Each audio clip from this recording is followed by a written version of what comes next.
G'day, I'm Charlie Pickering. Welcome to the 100th episode of The Weekly. To celebrate, we have spent our entire budget on candles, which I will now blow out in a COVID-safe manner.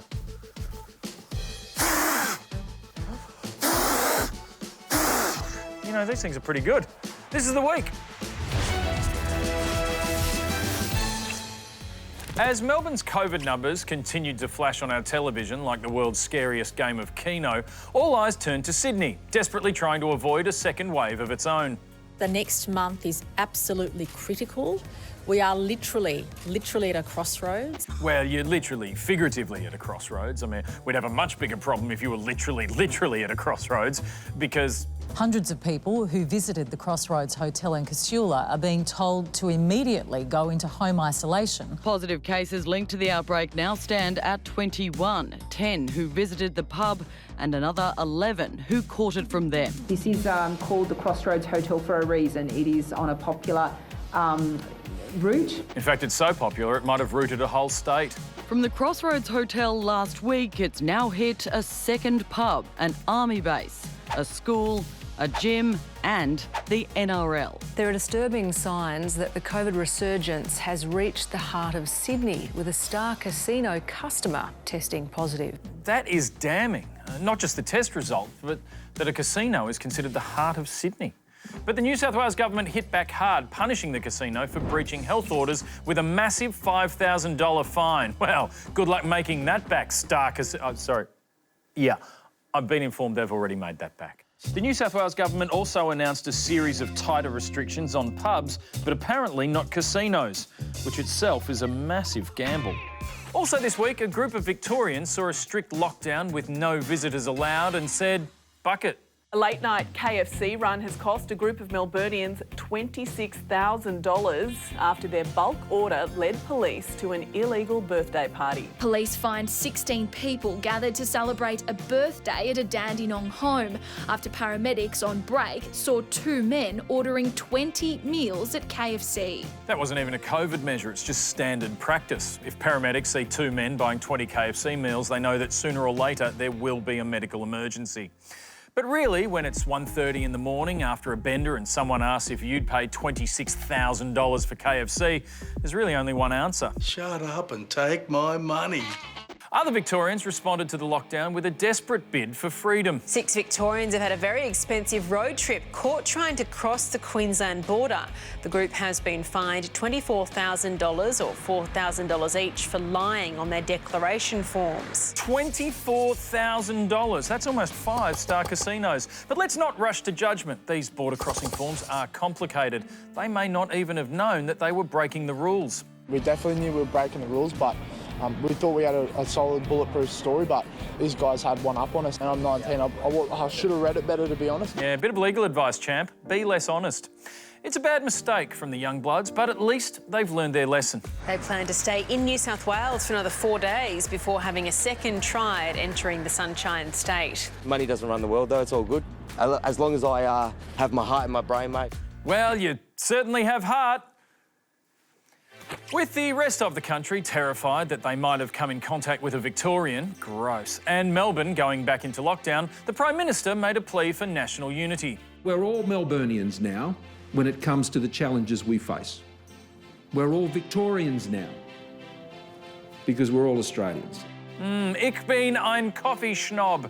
But the solidarity didn't last long. The Prime Minister, of course, said during the week that we're all Melburnians now. You know, we're all in this together. Yesterday, however, he turned up at the footy to cheer on the Sharkies. That's about as un-Melburnian as a photo gets. He's watching rugby league, not AFL, and he's been allowed into New South Wales, which is very un-Victorian. We're all Melburnians, aren't we, Kochie? Until the Sharkies are playing. It's a real wedge. On one hand, the PM has been working solid through the pandemic. On the other hand, working more than 10 days without a public holiday is so un-Victorian.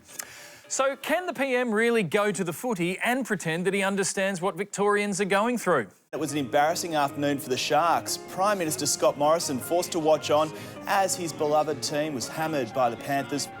Sitting helplessly as you watch the numbers go up and up and up. that is how it feels to be a Victorian. Good job, Skipper. Sharkies. Also this week, The Mask. It's more than a Jim Carrey masterpiece that deserved the Oscar. Lousy Forrest Gump. Turns out masks could even be more effective at fighting the virus than social distancing. There is very good evidence now that even a triple-layer cloth mask can provide up to 70% protection, which is so much better than nothing. Some would say 70% better than nothing. So in COVID-stricken Melbourne, it was time to mask up. For the first time in this pandemic, Melburnians are now being asked to wear face masks. We're simply asking that if you can, wear a mask where you can't distance. That's exactly what we would like you to do. Melbourne is becoming a masked city. You're not the most fun thing to wear, but it is what it is. Yeah, I'm not sure that actually is what it is, but good luck out there, whoever you are.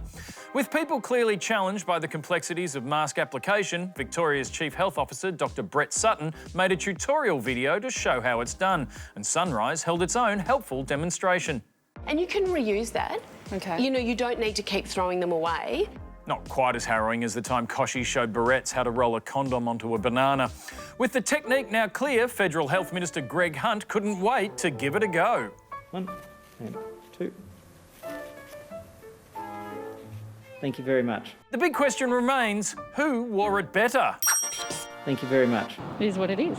For now, Australians just need to get a mask and follow COVID-safe protocols as responsibly as they can, like Liberal Senator Andrew Bragg. Andrew Bragg, would you support Australians being told to wear masks when they go outside? Well, personally, I have no problem with that. And when I had coronavirus, I was happy to wear one when I was outside. Good to hear, a sensible precaution to take. And I am glad that here in Australia, we are not politicising the wearing... Hang on a minute. Sorry, can I just clarify? Did you just say that you left the house while you had coronavirus? No, but I had to return to the house from the hospital. Ah, right, OK. Nice save, Bragg. You didn't stop at a KFC on the way home, did you? Shut up and take my money. To the US, where Florida has the second highest number of people over 65 in any US state. It's basically America's nursing home.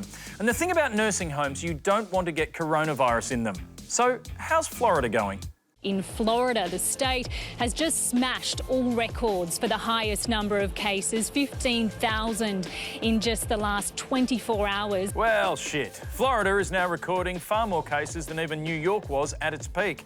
And if you're wondering how things got to be so bad, here's a little snippet from a Florida public hearing on masks. At the end, I don't wear a mask for the same reason I don't wear underwear. Things gotta breathe. Sweet Fanny Adams. Either way, Florida is facing a catastrophic situation. So this week, did they A, tighten restrictions to try to contain the virus, or B, triumphantly reopen Disney World? Today in Orlando, Disney World is reopening, even as the state of Florida continues to be a red-hot epicenter of this pandemic. They chose B, reopen one of the busiest theme parks in the world in one of the most corona-filled states in the most corona-filled country. I hate to quote my own erotic Disney fan fiction, but Mickey, are you f***ing goofy? And if that's not bad enough, they announced it with this surreal video. Welcome home. Welcome home. Welcome home. Welcome home. Yes, it's a small but still very COVID-filled world after all. All the staff had smiles on their, well, eyes, decked out in surgical masks like they'd just finished cleaning the blood off Space Mountain. They even had these guys. Welcome, citizens. Yeah, I wouldn't trust him. His last boss had a respiratory problem and wound up dead.